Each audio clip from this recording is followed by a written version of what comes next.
Hello. Next, we are going to cover sectors of economy. In the pillar 4A, we have agriculture. So, here I would be talking about a mnemonic which would be helpful for us to remember all the 17 SDGs. So, these are PHHE, GWE, GII, Triple C, LLPP. P for poverty, H for hunger, H for health, E for education, G for gender equality, W for water, E for energy, G for growth, I for innovation, then I for reduced inequality, C for cities, sustainable city, C for consumption pattern, then C for climate action, then life below water, and then life above water, P for peace, and P for partnership goals. So Modi government had target to double the farm income by 2022-2023 compared to 2015-16. So we would start that agriculture and is important to ameliorate or to achieve the UN SDGs 1, that is end poverty in all forms, and SDG 2 to eliminate global hunger. These are not so much necessary in current context. So this structure of agriculture and allied sector is important. Like under Ministry of Agriculture and Farmers Welfare हमारे पास department of agriculture और farmer welfare है, और फिर department of agriculture research and education है. इसके अंतर्गत कुछ स्टैचुटरी बोर्ड्स है जैसे coconut development board, NCDC, protection of plant variety and farmers right authority. फिर department of agriculture and research and education के अंतर्गत सेंट्रल एग्री यूनिवर्सिटीज़ है 3 जगह, PIJ Imphal, Pusa and Jhansi. National seed corporation limited है. उसके अलावा हमारे पास ऑटोनोमस कोऑपरेटिव बॉडी जैसे नाफेड है. उसके अलावा हमारे पास NCCF हैं. तो नाफेड में क्या है कि ये under multi state cooperative society 2002 के अंतर्गत बना था. ये एग्रीकल्चर प्रोक्योरमेंट और मार्केटिंग एजेंसी है. ऑर्गेनाइज करता है, प्रमोट करता है, प्रोसेस करता है और डिस्ट्रीब्यूट करता है एग्रीकल्चर मशीनरी और इनपुट इंटर स्टेट और इंटरनेशनल ट्रेड में भी. फार्मर्स इसके मेंबर्स हैं और उनका जनरल बॉडी मीटिंग में से होता है. देन वी हैव NCCF जिसमें वो मिनिस्ट्री ऑफ कंज्यूमर अफेयर्स के अंतर्गत है. वो फूड और पब्लिक डिस्ट्रीब्यूशन में काम करता है. 1965 में बना था. न्यू दिल्ली में उसका हेडक्वार्टर है. मल्टी स्टेट कोऑपरेटिव सोसाइटी 2002 के एक्ट के अंतर्गत बना था. एपेक्स बॉडी है कंज्यूमर कोऑपरेशन का, प्रमोट करता है कंज्यूमर कोऑपरेशन मूवमेंट को. ठीक है.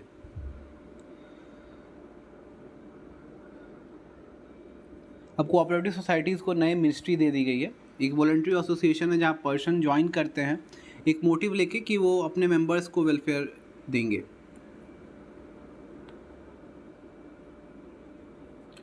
अगर एक कोऑपरेटिव है एक स्टेट का तो वो स्टेट लॉ के अंतर्गत है, बट जो इंटर स्टेट कोऑपरेटिव्स हैं उसके लिए multi state cooperative society act 2002 लाया गया था. जैसे कि नाफेड उसका एक एग्जांपल है. वो एक सेपरेट लीगल एंटिटी की तरह बिहेव करता है. एक पर्सन का एक वोट होता है और डायरेक्टर्स 21 हो सकते हैं इंक्लूडिंग द मेन डायरेक्टर.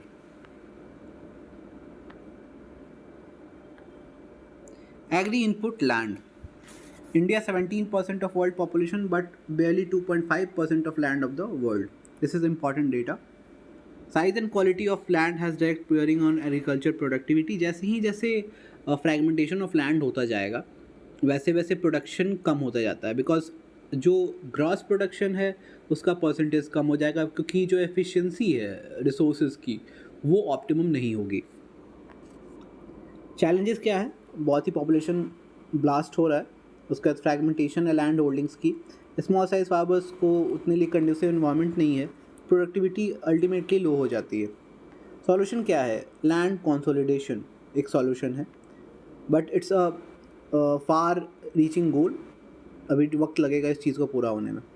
कुछ रिफॉर्म्स जो इंडिपेंडेंस के बाद हुए, जैसे जमींदारी एबोलिशन हुआ विनोबा भावे जी का, जो भूदान आंदोलन भी होता है. उसके बाद national land record modernisation programme आता है 2008 में. Department of land revenue ministry of rural development के अंतर्गत। फॉरेस्ट राइट एक्ट आता है, इसके अंतर्गत पट्टा दिया जाता है फॉरेस्ट ड्वेलर्स को, दैट इज़ शेड्यूल्ड ट्राइब्स को। लैंड स्टेट सब्जेक्ट है, ये याद रखना होगा। एग्रीकल्चर इनपुट में सीड्स, बेस्ट यील्ड के लिए हाइब्रिड सीड्स को हर साल बदलना चाहिए और नॉन हाइब्रिड सीड्स को 3 साल में बदलना चाहिए। एक कंसेप्ट है 100% FDI आ गया है, गवर्नमेंट ने सीड डेवलपमेंट में 100% FDI दे दिया है ऑटोमेटिक रूट से। सीड विलेज बनाने की बात की गई है, जिसमें ग्रुप ऑफ फार्मर्स हैं, उनको ट्रेन किया जाएगा सीड्स को प्रोड्यूस करने में, सो दैट वो नेबरिंग कंट्रीज़ को भी, नेबरिंग विलेजेस को भी सप्लाई कर पाए। सीड बैंक या वॉल्ट बनाने की कोशिश की गई है, जिसमें जेनेटिक डाइवर्सिटी को प्रिजर्व किया जाएगा। एग्रीकल्चर मिनिस्ट्री इसको फंडिंग देता है, इन दोनों इनिशिएटिव्स को। ग्रीन एवोल्यूशन का पहला फेज़ जो है वो वेस्टर्न यूपी, पंजाब, तमिलनाडु और आंध्र प्रदेश जैसे स्टेट्स में गया और वहाँ पे हुआ, और उस समय वीट और राइस पे सबसे ज़्यादा फोकस था। फेज़ 2 में 1970s के बाद HYV सीड्स स्प्रेड करते हैं डिफरेंट स्टेट्स को, और वहाँ पे भी ग्रीन रेवोल्यूशन आती है। देन इंडिया एक सस्टेनेबल कंट्री बन जाता है in terms of at least staple food crops. Biofortification एक प्रोसेस है जिसके अंतर्गत nutritional quality of food increase किया जाता है। ICAR ने डेवलप किया था CR धान 310। जर्मनी ने गोल्डन राइस डेवलप करा, विटामिन A उसमें बीटा कैरोटीन जैसे कंपाउंड्स मिलते हैं। GM क्रॉप्स और हाइब्रिड सीड्स में क्या अंतर है? हाइब्रिड सीड्स क्या है कि उन्हें क्रॉस ब्रीडिंग करके बनाई जाती है, और GM क्रॉप्स में ट्रांसजेनिक और जेनेटिकली मॉडिफाइड ऑर्गेनिज्म की मदद से उसके जीनोम को चेंज किया जाता है। जेनेटिकली मॉडिफाइड ऑर्गेनिज्म के रेगुलेशंस क्या हैं? EPA 1986 के अंतर्गत जियाक है, that is genetic engineering appraisal committee, वो रिकमेंड करता है GM क्रॉप्स को इंडिया में, और ministry of environment, forest and climate change उसे परमिशन देता है। 2002 में इंडिया ने BT कॉटन को अलाउ किया, जो कि अब तक एकमात्र ऐसी क्रॉप है जो इंडिया में अलाउड है। इसके बाद बहुत सारे क्रॉप्स आए, जैसे GM मस्टर्ड, जिसको गवर्नमेंट ने बाद में रिट्रैक्ट कर लिया। Later we have GM rubber for north east, ये 2021 में आती है, और इसे केरला के इंस्टीट्यूट रबर रिसर्च इंस्टीट्यूट ने बनाया है। केरला में ही रबर बोर्ड भी है, ये याद रखनी होगी। इसमें manganese containing super oxide dismutase gene लगाई जाती है, जो कि इसको कोल्ड कंडीशन में भी सर्वाइव करने के लिए हेल्प करता है। GM सॉय मील एनिमल फीड के लिए इंट्रोड्यूस करने की बात की जा रही है। एग्रीकल्चर इनपुट में वाटर आता है, इरिगेशन। 17% ऑफ वर्ल्ड पॉपुलेशन है, 2.5% ऑफ लैंड है, बट 4% ऑफ वर्ल्ड का वाटर रिसोर्सेज है इंडिया के पास, और इंडिया वाटर स्ट्रेस्ड कंट्री है, क्योंकि 50% ऑफ एग्रीकल्चर जो वो आज भी डिपेंडेंट है ऑन रेनफॉल।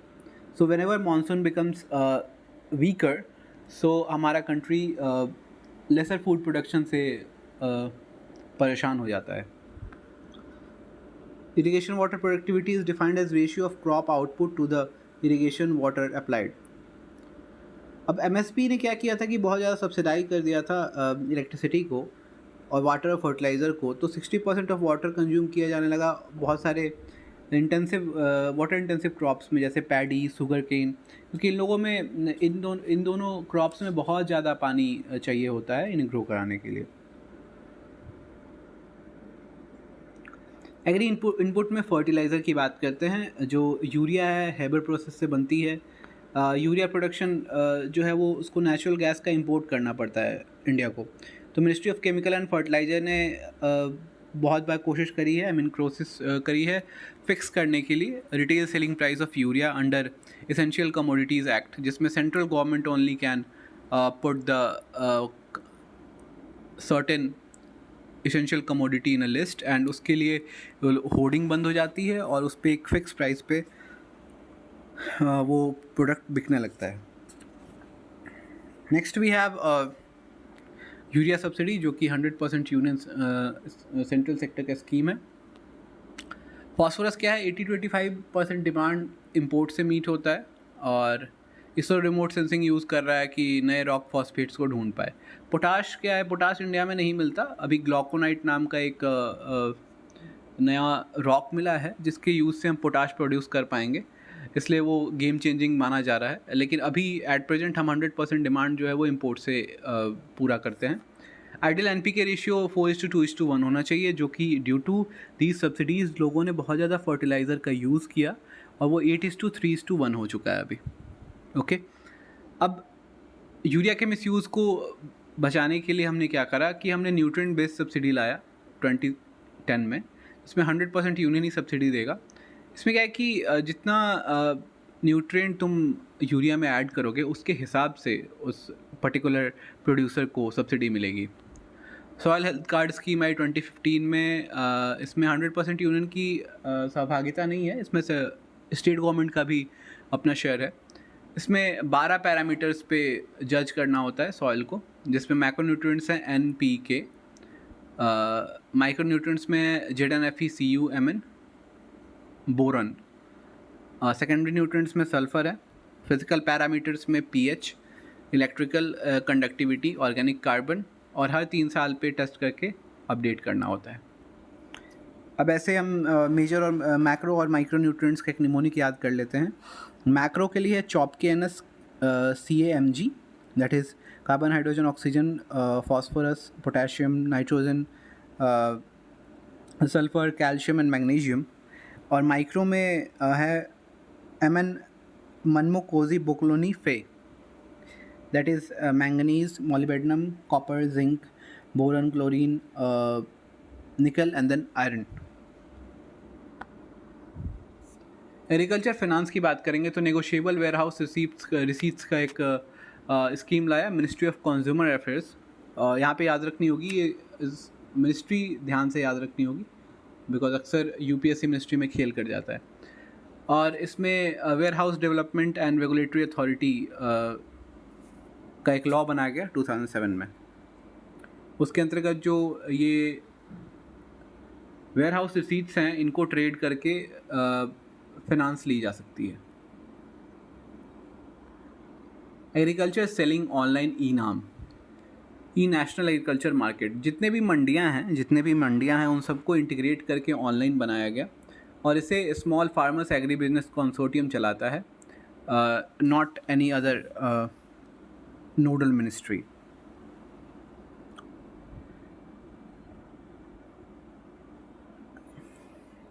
ई नाम क्या करता है कि जितने भी 580 APMCs हैं, एग्रीकल्चर प्रोड्यूस मार्केटिंग कमिटीज़, उनको इंटीग्रेट करना और उन्हें नेशनल लेवल पे ऑनलाइन कनेक्ट करना। एग्री सेलिंग ग्राम्स, इसका नोडल एग्रो मिनिस्ट्री है, नबार्ड इसके लिए फंड देता है। बजट 2018 में कहा गया था कि हम लोग इस ग्रामीण हार्ट्स को अपग्रेड करने की कोशिश करेंगे।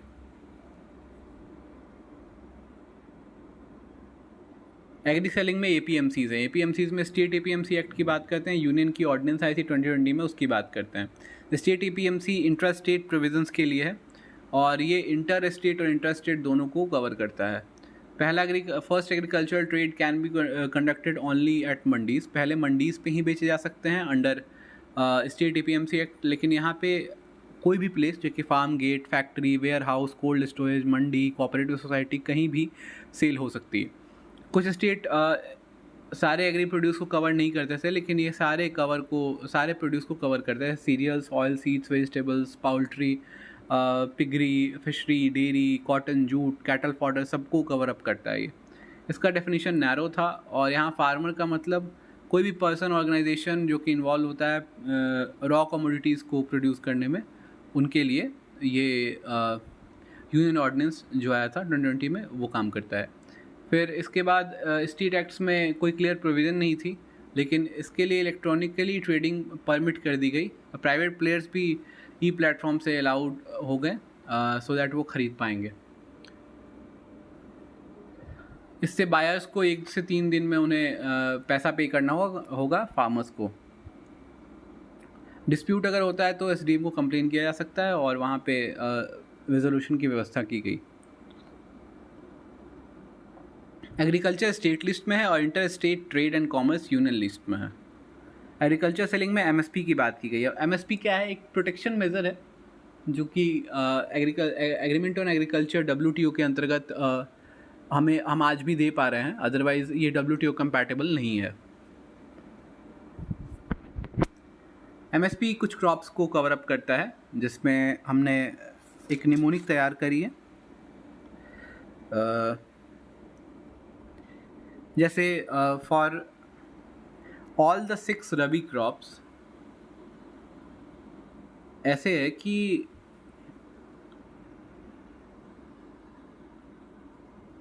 Waste Bengal, that is WBGMMS.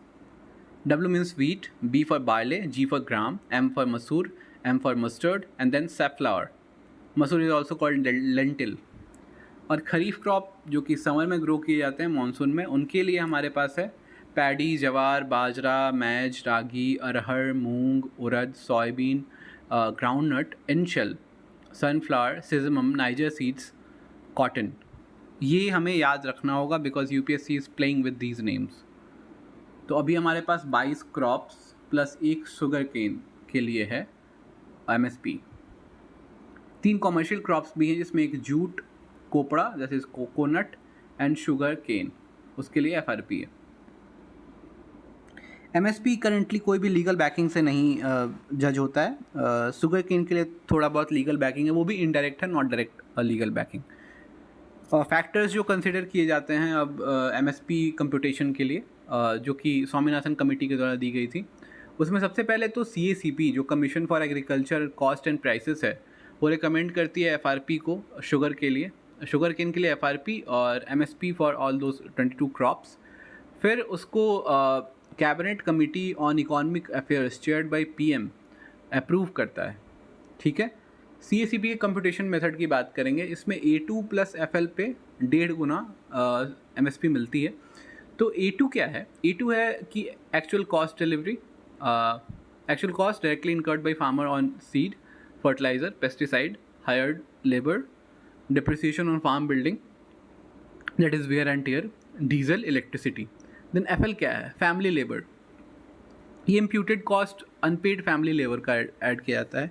इसके अलावा और भी फैक्टर्स इंक्लूड किए जाते हैं, जैसे डिमांड और supply, cost of production, market trend, 50% profit, उसके बाद इन्वायरमेंट पे क्या असर पड़ा, टर्म्स ऑफ ट्रेड क्या चल रहा है मार्केट में, इन सब को भी कंसिडर किया जाता है। तो अभी at present 1.5 into A2 plus FL पे दिया जा रहा है, पर डिफरेंट कमिटीज़ ने, हालांकि स्वामीनाथन कमेटी जब दूसरी बार आई तो उसने ही कहा कि A2 प्लस FL नहीं, C2 फॉर्मूला पे आप 1.5 टाइम्स दीजिए। अब C2 क्या है? उसमें कंप्यूटेड कॉस्ट ऑफ रेंट और अपने खुद के लैंड पे जो रेंट है उस पर जो कंप्यूटेड कॉस्ट है उसको ऐड किया गया और उस पर 1.5 टाइम्स देने की बात की गई। लेकिन ये हमारे सेंट्रल एक्सचेकर पे बहुत बड़ा लोड होता, दैट्स वाई हम लोगों ने अभी भी A2 प्लस FL पे ही जारी रखा है। अब MSP प्रोक्योरमेंट क्या है? ये ओपन एंडेड प्रोक्योरमेंट है, इसमें कोई लिमिट, कोई कोटा नहीं होता। आपने जितना प्रोड्यूस किया उतना आप बेच सकते हैं and government is surely going to pay you back.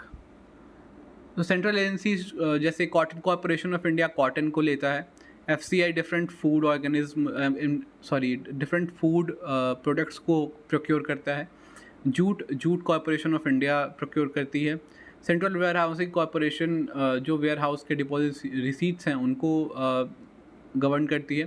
Then NAFED है जो उसके बाद national consumer corporation federation of India है, फिर SAFC है। ये सारे कंप्लीट जो क्वांटिटी आप प्रोड्यूस करेंगे उसको ये ख़रीद लेते हैं।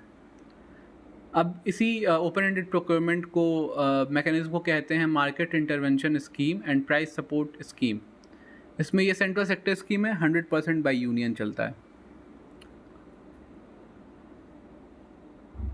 FCI के पॉइंट ऑफ व्यू से economic cost of fruit grain क्या क्या है, जो MSP दिए गए फार्मर्स को प्लस जो बोनस दिए गए अगर इलेक्शन टाइम आए उस टाइम पे, प्रोक्योरमेंट इंसिडेंटल्स जो ट्रक ड्राइवर्स के जो खर्च लगे, लोडर्स के जो खर्च लगे, डीजल का जो कॉस्ट आया, ये प्रोक्योरमेंट इंसिडेंटल्स हैं। और cost of distribution, PDS shop चलाने में जो और MDM और स्कूल्स में जो चलते हैं उनमें जो खर्च हुए वो प्रोक्योरमेंट इंसिडेंटल्स हैं। Sectors agro allied animal husbandry. अब इसमें क्या है कि जैसे इंडिया फर्स्ट है मिल्क प्रोडक्शन में, फिफ्थ है मीट प्रोडक्शन में, ये याद करेंगे हम। Live stock census department of animal husbandry conduct करता है सेंसस हर 5 साल पे। 28 हुआ था 2018-19 में। इंडिया के पास लार्जेस्ट लाइव स्टॉक पॉपुलेशन है वर्ल्ड का। वाइट रिवोल्यूशन क्या है, इंडिया फर्स्ट रैंक करता है मिल्क में। ऑपरेशन फ्लड चलाया गया था वर्गीज कुरियन के द्वारा, जो कि मिल्क मैन ऑफ इंडिया कहे जाते हैं। उसके बाद वाइट रेवोल्यूशन स्कीम है department of animal husbandry and dairying का। ये कोर स्कीम है, लेकिन 100% यूनियन इसे नहीं यूज़ देता है सब्सिडी। काउ वेलफेयर सेस लगाने वाला पंजाब पहला स्टेट था, उसके बाद चंडीगढ़, यूपी, राजस्थान इन लोगों में लगाया। फिर एग्रो अलाइड में फिशरीज़ है, जिसको ब्लू रेवोल्यूशन के तहत प्रमोट किया जा रहा है। India second largest fish producer है। ओके, इनलैंड फिशरीज़ का बहुत ही मेजॉरिटी प्रोडक्शन करता है इंडिया। फ्रोजन श्रिम्प इंडिया का largest exported sea food item है। मेरीकल्चर क्या है, मरीन ऑर्गेनिज्म का उनके नेचुरल एनवायरनमेंट में, दैट इज़ टेरिटोरियल वाटर्स में 12 नॉटिकल माइल्स तक कोस्ट से उनका प्रोडक्शन करना मेरीकल्चर कहलाता है। The pink revolution is related to meat and poultry industry, sweet revolution related to honey industry। इसके अलावा Essential Commodities Act के बारे में थोड़ा सा जान लेंगे। ये 1955 में आई थी, प्रिवेंट करती है होर्डिंग और ब्लैक मार्केटिंग को। सेंटर ऐड कर सकता है या रिमूव कर सकता है लिस्ट से किसी भी प्रोडक्ट को विद कंसल्टेशन ऑफ स्टेट।